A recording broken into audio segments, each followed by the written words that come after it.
So in this obscure back alley in the heart of the historic district of Savannah, Georgia, you will find one of the most interesting and macabre museums anywhere in the country.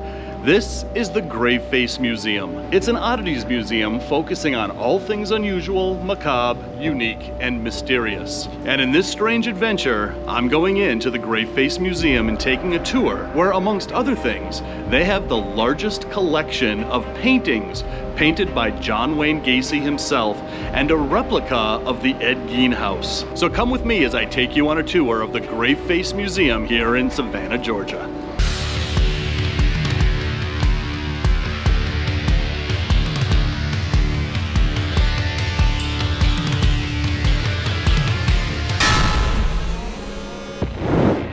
So as soon as you walk in, you're greeted by all of these taxidermy heads, which is really cool. But what's really cool is they've got this bear up there wearing a fez hat, and he's not the only one wearing a fez hat. We've got Bert and Ernie in a fez hat, and a big old giraffe.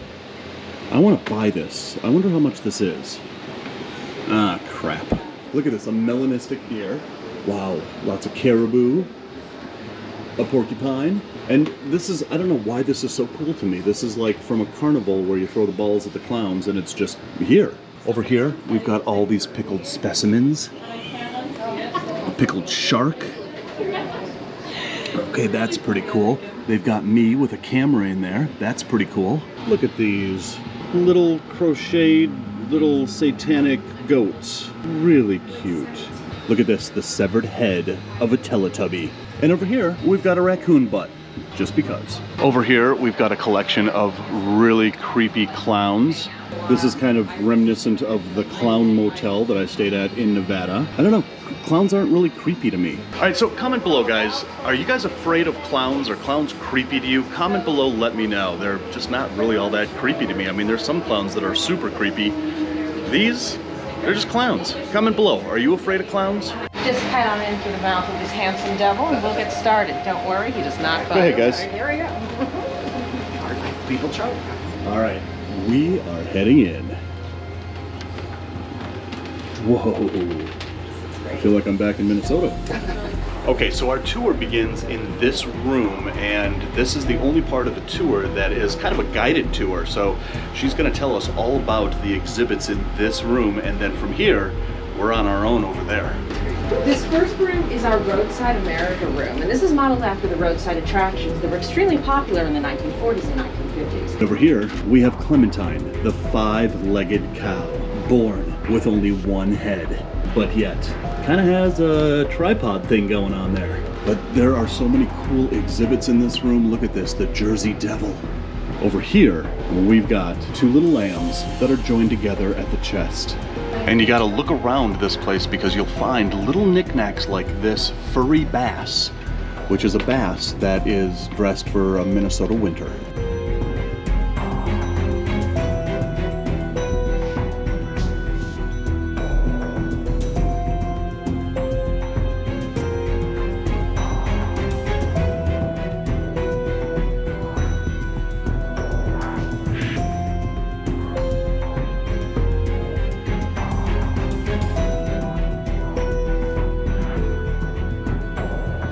All right, and then leaving that room, we come in here. Oh, how cool is this?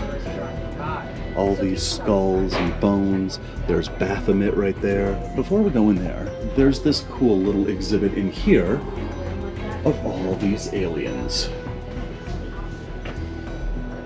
Oh, cool. There's drawings of first-hand accounts of UFOs. There's another one over here, and a whole alien reproduction vehicle. An alien reproduction vehicle, I wonder what that means. And look at this, a whole thing of UFO journals over here. Wow, okay, so this is kind of cool. Little paper mache UFO and a alien sticking out there. I kind of like how they have this mirrored like this. It kind of gives it a spaceship feel. That's kind of a cool touch. But we are gonna go into the Satan room. Oh, wow. And there's Anton LaVey right there. 1963, he was arrested. And so we've got all these images of Anton LaVey here. and a record he produced. I didn't know that he produced a record. Satan Takes a Holiday. Okay, I don't remember hearing that on Casey Kasem's Top 40. Okay, so then leaving the Satan Museum, you come into this room, and there is a lot of things on the wall here. Oh wow, so this stuff right here was written by the son of Sam, David Berkowitz. That's his handwriting right there. And a lot of his drawings, some sort of code that he wrote. And when he was arrested and the cop showed up at his house, first thing he said was, "What took you so long?" All right, and then we walk into this room here, and we've got a couple of caskets here. Baby casket down there. These are coffins. So what's the difference between a coffin and a casket? A coffin has 6 sides, a casket has 4 sides. On this wall over here is a little bit of history of the Oddfellows, and this was a kind of a fraternity from the 1790s, and what they would do is they would wear these kind of mesh masks like this, and they were used in initiation ceremonies, and every member would wear a mask, and these weren't meant to disguise the members, but to add to the ceremony, as they were often reenacting biblical scenes during these secret ceremonies. All right, so leaving this part of the museum, you come into this part of the museum, which is maybe the coolest part of the museum. First, you're greeted with some more taxidermy and a couple of interesting dolls, but then it opens up to this pinball room where you can play as many of these pinball machines as you want, which is included in the admission. I'm gonna play some pinball here. I am definitely playing Halloween. Let's do this. Oh, I want this pinball machine. All right, here we go. These small towns are all the same. And I already lost. Dude, this game is rigged. Collect more blood. All right, and in here is the Ed Gein exhibit, but you can't go in without a staff member, so we're waiting for that. In the meantime, you turn around and they've got all this cool circus stuff on the wall over here. The Sword Swallower, Captain Don Leslie, strange people, all this cool stuff on the wall over here. The tattooed lady over here, alive, the seal boy. So kind of circus freaky stuff over on this side, but if you come up here, there's another exhibit. Creepy Happy Meal guy sitting on the stairs. But you come up the stairs, you're greeted with more deer taxidermy heads. But in here, we have nasty 90s. You turn around and we have the Heaven's Gate cult. So look at that face. Can you imagine, like, what's in your head that you would listen to this guy and look at this guy and say, I believe anything you say all the way up to my death? I don't get it. And speaking of cults, here we have L. Ron Hubbard, and the founder of Scientology. So L. Ron Hubbard got together with a friend and said that people are so ignorant that he bet his friend that if he created a religion, people would follow it. So he wrote Dianetics, which is basically the Bible of Scientology. And now, from what we know today, L. Ron Hubbard won that bet. He created something so absurd, but yet he did create an entire religion out of it, if you can call it a religion. It's actually a cult. But oh, look at this. The Spawn Ranch. This is where Charles Manson led his cult. And there we have Patricia Kremwinkle, Susan Atkins, and I forgot the other one. Comment below and let me know who these girls are. I know Patricia Kremwinkle, I know Susan Atkins. Well, I think that's Susan right there. I forgot the third one. Comment below, let me know who the third one is. Here we have pants.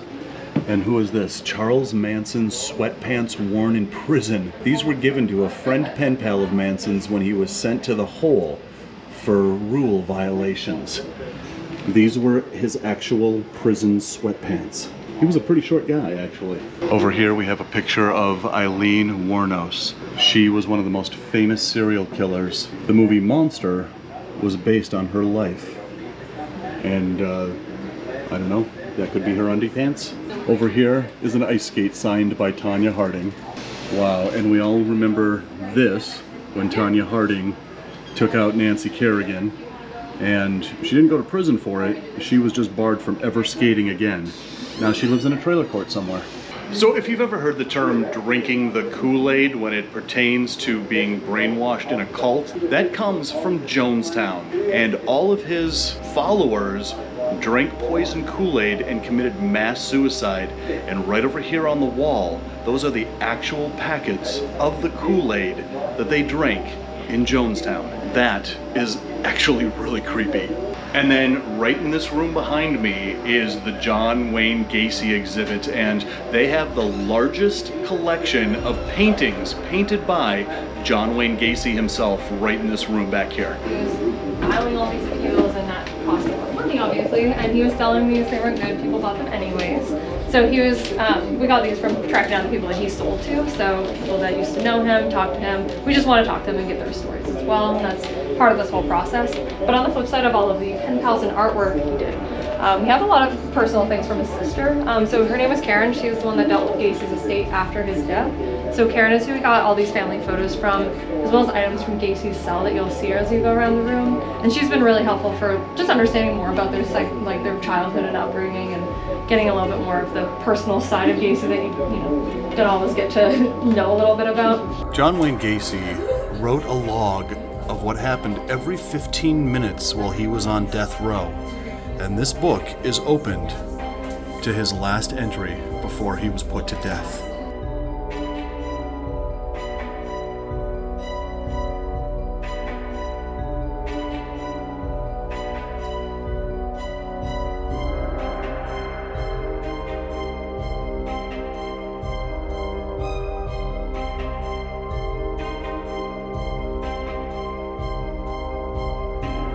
Ed Gein was a murderer and grave robber. He was arrested in Plainfield, Wisconsin in 1957. So it's a little bit of an older case, but it's notable because Ed Gein liked to make things from his victim's skin. And in doing so, he's become the basis for a lot of horror movie characters we all know and love these days, such as Norman Bates from Psycho, Silence of the Lambs, or one of my personal favorites, Leatherface from Texas Chainsaw Massacre. And in doing so, the line between fact and fiction has been blurred in this case, and that's why we have this exhibit, to give you a little clearer information on what actually happened. We'll head on into the Ed Gein house, man. This is the Ed Gein house. Yeah. Once you head in, I ask that you go back into your left. Back and to the left. Oh my Now God. that we're all comfy and cozy together in the Ed Gein house, there's 3 common misconceptions I like to debunk when I'm in this room. The first thing I talk about is the lampshades. There's a lampshade in that room over there. And there's a lampshade over here on top of the freezer. We know that Ed Gein did not make lampshades from his victim's skin for a few reasons. But my favorite one to point out is he did not actually have electricity in his home, so there'd be no reason to have lampshades for lamps he didn't own in the first place. So where did the story of the lampshades out of human skin come from? Just common misconception. Common misconception. He did make a wastebasket out of human flesh. I guess if you turn a wastebasket upside down, it kind of looks like a lampshade, so maybe that's where they come from. This is creepy as hell. Look at this.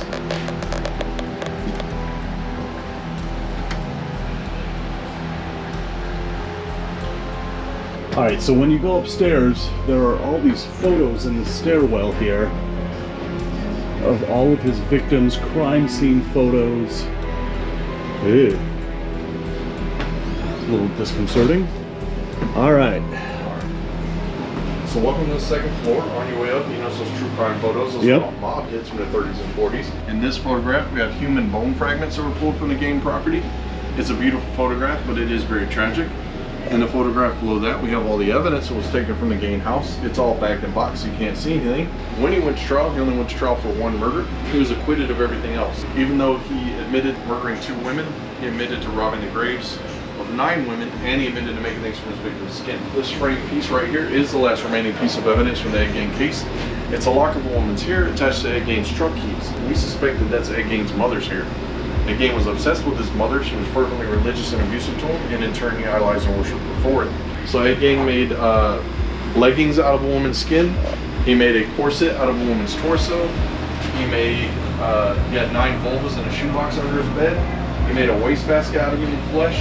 He had a pair of lips attached to a drawstring for his curtains. He made bowls out of human skull caps. He had skulls on his bedposts. And he made face masks from his victims' faces. So he made some pretty gruesome stuff. So the Graveface Museum here in Savannah, Georgia is definitely something to put on your list if you ever make it here to Savannah, Georgia. It was definitely creepy, definitely macabre, and historic all at the same time. So guys, as always, thanks for watching, and until the next strange adventure, embrace your strange and rattle on.